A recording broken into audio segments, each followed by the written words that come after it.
एक छोटे से बालक थे जिनका नाम था धन्ना जाट, बड़े महान भगत हुए।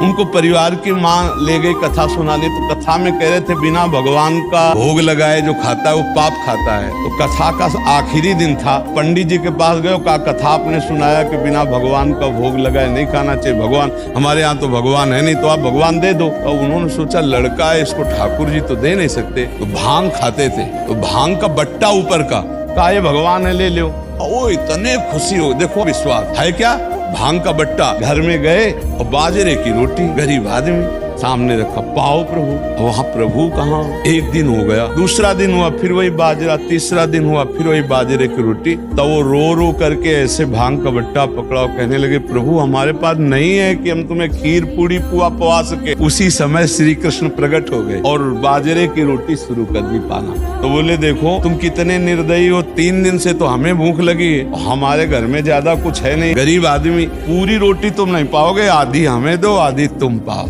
और फिर जो लीला का विस्तार हुआ कि धन्ना सेठ हो गए। ये है गुरु के वचनों पर विश्वास।